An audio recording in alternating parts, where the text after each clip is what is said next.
288장.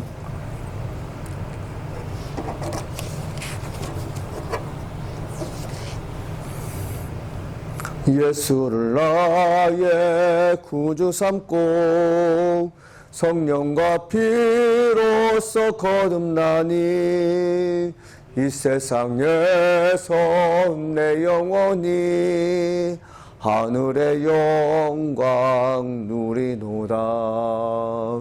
이것이 나의 간증이요 이것이 나의 찬송일세. 나 사는 동안 끊임없이 구주를 찬송하리로다. 온전히 주께 맡긴 내 영 사랑의 음성을 듣는 중에 천사들 왕래하는 것과 하늘의 영광 보리로다. 이것이 나의 간증이요 이것이 나의 찬송일세. 나 사는 동안 끊임없이 구주를 찬송하리로다. 주 안에 기쁨 누림으로 마음의 풍랑이 잔잔하니 세상과 나는 간 곳 없고 구속한 주만 보이도다. 이것이 나의 간증이요 이것이 나의 찬송일세. 나 사는 동안 끊임없이 구주를 찬송하리로다.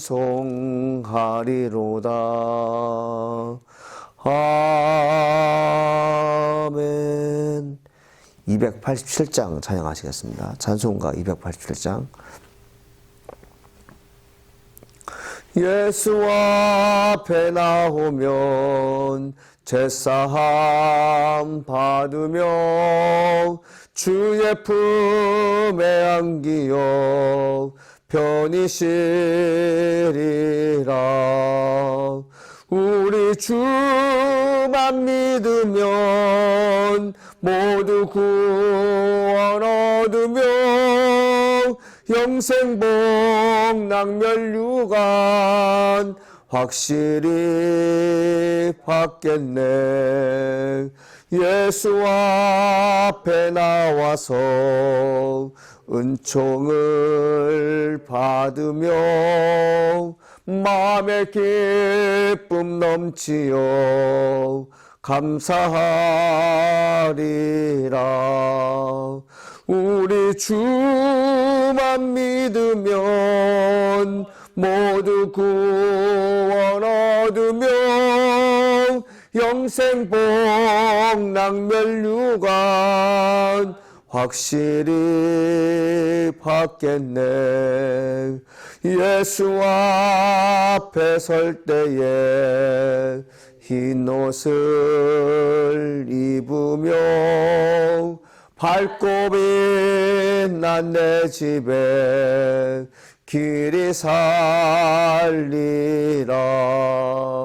우리 주만 믿으면 모두 구원 얻으며 영생복 낙멸유관 확실히 받겠네. 아멘. 하나님 말씀 스가랴 10장 6절로 7절 말씀 보겠습니다. 우리 한 목소리로 읽겠습니다. 시작. 내가 유다 족속을 견고하게 하며 요셉 족속을 구원할지라. 내가 그들을 긍휼히 여김으로 그들이 돌아오게 하리니 그들은 내가 버린 일이 없었음 같이 되리라. 나는 그들의 하나님 여호와라. 내가 그들에게 들으리라. 에브라임이 용사 같아서 포도주를 마신 같이 마음이 즐거울 것이요 그들의 자손은 보고 기뻐하며 여호와로 말미암아 마음에 즐거워하리라. 아멘. 하나님이 오늘도 함께 하실 줄 믿습니다. 아침마다 하나님 말씀을 듣는 성도분들에게 하나님의 크신 은혜가 함께 하기를 간절히 소망합니다. 저는 은혜라는 말을 참 좋아합니다. 은혜. 은혜가 무엇일까에 대해서요, 많은 고민을 하는데, 저는 은혜는 하나님의 선물이라고 저는 믿습니다. 하나님이 우리에게 주신 선물은 무엇일까요? 그것은 생명이죠. 제일 중요한 건 생명이죠. 이 생명이 생명답게 살아가기 위해서는 부수적인 것이 있습니다. 근데 부수적인 것들이 먹는 거, 자는 거, 입는 거, 그리고 생활터전인데 그 생활터전을 책임감 있게 돌봐주시고 서포트하는 분이 누군가를 생각할 때 그것은 하나님인 것이죠. 이 땅에 속한 모든 피조물들이 생명이 생명답게 살아나려면 안심하고 나에게 좋은 것들이 서포트 되어야 됩니다. 그 서포트 하신 분이 누구라고요? 하나님이시죠. 스가랴는 우리에게 주시는 말씀이 무엇입니까? 하나님께만 기도하라는 것이죠. 하나님께 비를 달라고 기도했더니 소낙비를 주셨다, 이렇게 얘기하고 있지 않습니까? 소낙비는 예상치 못한 비예요. 예상치 못한 비는 언제 필요하냐면 다급한 일을 경험한 사람들에게 필요합니다. 당장 먹을 것이 없는 이스라엘 백성들에게 만나가 내려졌고, 고기 먹고 싶다는 사람들에게 메추라기가 내리지 않습니까? 그리고 물이 없어 갈증을 경험했던 그 백성들에게 반석에서 샘물이 터진 역사가 일어나지 않습니까? 이 모든 것 다 예상치 못한 것이죠. 예상치 못한 일이라는 것은 뭐냐면 미리 준비하지 못한 것일 수 있어요. 미리 준비하지 못한 것이 우리에게 닥쳤을 때 어떻게 살 것인가, 이 문제를 가지고 우리는 많은 시간 고민하게 됩니다. 이 고민되는 문제를 누구에게 부탁할까? 여러분 주변에 있는 사람들이 내가 정말 다급하고 정말 어려운 문제를 도와줄 수 있을까요? 여러분, 그렇지 않습니다. 우리가 정말 원하는 것들을 누가 도와주시냐면 하나님께서 도와주시는 것이죠. 하나님께 기도했더니 소낙비가 내렸다. 전혀 예상치 못했는데 비가 내렸다는 것처럼 우리 인생 전반적인 문제를 놓고 하나님께 집중해서 기도하시기를 간절히 소망해 봅니다. 오늘 말씀은 반복입니다. 하나님께만 기도할 이유에 대해서 이 말씀하셨죠. 6절에도 이제 말씀하시는데 하나님께서 뭐라고 말씀하십니까? 하나님께서 유다 족속을 강하게 하신다고 말씀하셨어요. 요셉 족속을 구원하시겠다고 말씀하시죠. 너희들 내가 불쌍히 여기겠다. 포로된 자들을 고향으로 보내겠다고 말씀하시죠. 이 포로된 자들인데 무슨 힘이 있겠어요? 그들이 오늘 사는 것 때문에 힘겹고 되게 어렵겠지만 우리가 과연 구원받을 수 있을까에 대해서 그들은 생각조차 하지 못했을 것입니다. 근데 하나님께서 그들에게 찾아가셔서 내가 너희들을 고향으로 보내주겠다. 이것은 무엇일까요? 너희들을 해방시켜 주겠다고 말씀하잖아요. 연약한 자로서 무기들 힘조차 없는 그들이 어떻게 살아남을 수가 있어요? 어떻게 강한 족속이 될 수가 있겠습니까? 하나님께서 그렇게 해주시겠다고 이렇게 말씀하고 있는 것을 볼 수 있습니다. 우리가 하나님께 붙들리게 되면 희망이라는 것이 생기게 돼요. 하나님께서 말씀하시게 되면 용기가 생기게 됩니다. 하나님께서 내게 말씀하시면 무슨 일을 만나든지 형통할 수 있을 것 같은 생각이 들어요. 그런데 우리가 하나님 아닌 다른 세계에 내 영혼이 붙잡히게 되고 악한 영의 지배를 받게 되면 희망이라는 단어가 생기지 못합니다. 늘 낙심하게 되죠. 늘 고난 가운데 처하게 되죠. 왜 나는 일이 안 될까 대해서 늘 궁리하고 염려하지만 이 문제를 해결할 사람들이 없다는 것 때문에 또 한 번 고민하게 됩니다. 우리는 아예 처음부터 하나님께서 나와 함께 하신다는 그 사건을 마음속에 깊이 묵상하면서 내가 가는 길에 주께서 함께 하실 것이다. 나의 모든 일정은 주님께서 아신다. 내가 일어나고 눕는 것을 아시는 주님께서 내가 가야 할 길도 아시며 내가 만날 사람도 아시며 내가 인생의 결과가 어떻게 될 것인지 아신 자, 나는 하나님만 의지하겠습니다 라고 결연하게 각오하는 하나님 백성 되는 것이 참 필요하다고 생각합니다. 또 하나님께서 한 번 더 7절을 통해서 말씀하시죠. 에브라임이 용사 같아서 포도주를 마신 같이 마음이 즐거울 것이요 그들의 자손을 보고 기뻐하며 여호와로 말미암아 마음에 즐거워하리로다. 6절에는 뭐라고 써 있습니까? 마지막 절에 여호와께 기도하라. 그분께서 들어주실 것이다. 이 세번역 성경에는 하나님께서 너희들이 기도하면 내가 듣겠다고 이렇게 말씀하신다고 번역되어 있습니다. 하나님께서 우리의 기도를 들어주신다. 그러면 어떻게 하면 됩니까? 우리의 고민은 끝나는 것이죠. 그 다음에 7절에서 하나님께서 우리에게 뭐라고 말씀하십니까? 마음에 즐거움을 주겠다고 말씀하셨죠. 즐거움을 준다. 이 마음에 즐거움을 주는 비유로 포도주가 나와 있어요. 그 포도주를 마신 같이 마음에 즐거울 것이다. 전 이제 술을 마시지 못했지만 먹어본 적이 이제 없고 술 취한 적이 없기 때문에 술을 드시고 난 후에 어떤 반응이 나는지 저는 잘 모릅니다. 근데 제가 곰곰이 보게 되면 술 먹는 자리에는 사람들이 기쁨이 있어요. 고통 당하는 사람들도 술자리에서는 기쁨이 있어요. 근데 다른 게 뭐냐면 술을 먹고 난 다음이 걱정이 되지 않아야 되는데 대부분 사람들이 오늘 술을 마신 것 때문에 내일이 기쁨으로 연결돼야 되는데 술은 잠시 동안 내게 기쁨을 줄 수 있지만 미래를 여는 매체가 되지 않는다는 것이죠. 우리 믿는 사람들이 하나 알 것이 있습니다. 하나님께만 기도할 이유가 뭐냐? 하나님께만 기도한다는 그 사람은 영적으로 정신적으로 매우 강인한 사람입니다. 우리가 어떤 매체, 언론에 의해서 세상을 보는 그런 습관이 들여진 사람들, 그리고 친구를 만나야지만이 얘기가 되는 사람들, 그리고 술이 있어야지만이 대화가 되는 사람들이 있어요. 그것은 어딘가 모르게 내가 의지가 약하다는 것이죠. 그런데 하나님의 사람들은 어떤 사람입니까? 술이 없어도, 언론이 없어도, 매체가 없어도, 사람이 없어도 혼자서 즐거움을 가질 수 있어요. 어떻게 보면은 잠깐 정신적으로 문제가 있다 할 정도로 참 고독한 인생을 살아갈 수 있겠지만 그 사람들이 왜 그렇게 살까요? 세상에 모든 매체가 없이, 세상에 모든 도움이 없이도 나 혼자 살 수 있다는 강인한 정신이 있을 때 어떤 일이 벌어집니까? 내 주변에 다른 사람이 모여온다는 것이죠. 어떻게 저 사람은 홀로 죄를 감당할 수 있을까? 나도 그것 좀 알려주시옵소서 찾아온다는 것이죠. 이 사람이 바로 리더가 되는 것이죠. 오늘날 우리에게 심각한 것이 무엇이냐면 정신적인 지도자가 없다. 미래를 이끌 만한 충분한 영적인 통찰력을 가진 종교 지도자들이 없다.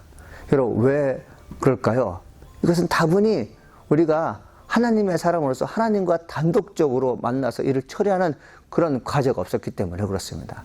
우리는 또 의존적이에요. 의타적이에요. 그러면 여러분 사람의 종이 될 수밖에 없습니다. 그러나 사람을 이끄는 진정한 리더는 하나님의 종이 되어본 사람만이 리더가 되는 것이죠. 마음의 즐거움을 갖게 하신다. 이게 얼마나 여러분에게 좋은 말입니까? 또 하나 뭐죠? 아들, 딸들은 하나님이 자신들을 구원하셨다는 놀라운 경험을 하게 됩니다. 여러분 이것보다 감사한 게 어디 있을까요? 그들의 아주 어린 시절부터 성년이 되기 전에 하나님께서 나와 함께 하시기 때문에 내 인생이 승리의 길로 갈 것이라는 것을 믿는 자들, 성년이 되었을 때 여러 가지 많은 경험을 하면서 하나님을 경험하게 되면 비교하게 됩니다. 그런데 아주 어릴 적에 순수한 마음을 가지고 마음밭이 옥토가 된 그 아이들의 마음 가운데 하나님의 말씀이 심겨지면 여간에서 흩어지지 않습니다. 견고하게 살죠. 이들에게 주어진 것이 참 하나님께서 말씀하신 게 뭐냐면 너희들이 아이들을 망가뜨렸지만 나는 이 아이들을 의로운 사람으로 만들어주겠다. 이렇게 말씀하시는 거죠. 우리 아이들에게 하나님 말씀이 깊이 뿌리박기를 간절히 소망합니다. 우리 아이들이 어떤 상황에도 좌절하지 않고 낭망하지 않고 실망하지 않고 살 수 있는 길은 바로 하나님을 경험하는 것인데 하나님이 그들에게 찾아가셔서 내가 너희들의 하나님이시다. 내가 너희들의 주인이다라고 이렇게 경험되기를 간절히 소망합니다. 하나님이 함께 하시면 마음의 즐거움이 있다고 하잖아요. 이 마음의 즐거움이 한 영혼에만 관심된 게 아니라 모든 사람에게 관심된 것이죠. 이 바울과 실라가 그러니까 빌립보 감옥에 갇히게 됩니다. 이 빌립보 감옥에 갇힌 바울과 실라에게 착오가 채워지죠. 도망가지 못하게 되는 거죠. 그곳에 들어간 이상 어느 누구도 살아남지 못한다는 것을 제수는 알고 있어요. 그런 가운데 착오를 채웠다는 것은 여기서 죽으라는 것이죠. 이제 죽으로 운명에 처했을 때 바울과 실라가 무엇을 합니까? 찬송과 기도를 드려요. 찬송과 기도 소리가 온 감옥 안에 퍼지게 됩니다. 찬송과 기도를 듣고 있는 그 순간 갑자기 지진이 일어나더니 옥문이 열리게 됩니다. 옥문이 열리자 제술이 다 그 옥문에서 나왔겠죠. 이것을 본 간수장이 깜짝 놀랍니다. 왜 깜짝 놀랄까요? 제수가 탈옥하거나 그 제수에게 문제가 생기면 간수장은 죽거나 아니면 똑같은 감옥에 갇힐 신세가 되기 때문에 그렇죠. 그래서 그가 자살하려고 합니다. 그때 바울이 그를 목격하고 뭐라고 말합니까? 내 몸을 상하지 말라. 우리가 다 여기 있노라 얘기하게 되죠. 도망가지 않고 여기 있는 것이죠. 그래서 그 간수장이 공포심에서 해방된 후 바울에게 묻습니다. 선생님, 내가 어떻게 하면 구원 얻을 수가 있겠습니까? 그래서 바울이 얘기합니다. 주 예수를 믿으라. 그러면 너와 내 집이 구원을 얻으리라. 구원받은 이 간수장이 집에 도착합니다. 방금 전에 있었던 일을 다 얘기하죠. 간수장이었던 아버지, 가장이었던 아버지의 말을 들었을 때 첫 번째 드는 충격은 무엇입니까? 우리 아버지가 죽을 뻔했구나 하는 것을 알게 되죠. 그 다음에 갖는 기쁨이 무엇입니까? 우리 아버지가 예수님 때문에 살아남았구나. 온 가족이 아버지가 경험한 사건을 보고 어떻게 합니까? 바울을 모시고 옵니다. 그래서 바울을 모시고 그 가족 모두가 세례를 받게 되죠. 온 즐거움이 가족에게 임한 것입니다. 그리고 세례를 받고 난 다음에 어떻게 하게 됩니까? 사도행전 16장 34절에 보니까 그들을 데리고 자기 집에 올라가서 음식을 차려주고 그와 온 집안이 하나님을 믿음으로 크게 기뻐하니라. 아멘. 하나님을 믿을 때 크게 기뻐하는 것이죠. 하나님께 기도할 때 큰 기쁨이 있다는 것을 결과적으로 얘기하는 것이죠. 사랑하는 성도 여러분, 하나님을 믿을 때, 하나님께 기도할 때 큰 기쁨이 충만할 줄 믿습니다. 어느 개인 한 사람만이 마음에 기쁨이 있는 것보다는 온 가족이 함께 기쁨을 얻는 것은 누구 때문에 그렇습니까? 하나님 때문에 가는 것이고, 하나님께 기도할 때만이 우리의 인생이 열리는 것을 성경을 통해서 다시 한번 강조하고 있는 것이죠. 사랑하는 성도 여러분, 오늘을 우리에게 주신 말씀을 깊이 묵상하면서 나를 강하게 하시며 나를 해방시키며 내게 진정한 즐거움을 주신 분이 누구신지 곰곰이 묵상을 간절히 소망합니다. 그 해답이 하나님이심을 여러분이 또한 경험하기를 간절히 축원합니다. 기도하시겠습니다. 은혜가 풍성하신 하나님 아버지 감사합니다. 오늘도 우리에게 말씀하여 주시니 감사드립니다. 여호와를 향한 진실함이 우리에게 있게 도와주시옵소서. 하나님께만 기도하는 신실한 종이 되어서 어떤 역경과 환란이 있다 할지라도 하나님께 예배하는 신실한 주의 종들 될수록 여호와여 이끌어 주시옵소서. 나의 나된 것은 다 하나님의 은혜입니다라고 고백할 수 있는 거룩한 종들 될수록 하나님 오늘도 우리에게 역사해 주시니 감사드립니다. 날마다 숨쉬는 순간마다 여호와를 찬양하게 하시니 감사드립니다. 하나님, 오늘 말씀을 듣는 분들에게도 하나님이 함께하는 아버지 그 상황들을 우리가 경험하게 도와주시옵시고, 우리가 은밀하게 기도하는 성도들이, 또 우리가 중보하는 대장들이 하나님께만 기도하는, 그리고 하나님으로부터 출근을 얻는 놀라운 시간이 주어지게 도와주옵소서. 하나님 감사합니다. 예수님의 이름으로 기도합니다. 아멘. 하늘에 계신 우리 아버지여, 이름이 거룩히 여김을 받으옵시며 나라가 임하옵시며 뜻이 하늘에서 이루어진 것 같이 땅에서 이루어지리라. 오늘날 우리에게 일용할 양식을 주옵시고, 우리가 우리에게 죄 지은 자를 사해 준 것 같이 우리 죄를 사해 주옵시고, 우리를 시험에 들지 말게 하옵시며 다만하게 섞어옵소서. 대개 나라와 권세와 영광의 아버지께 영원히 싸움나이다. 아멘.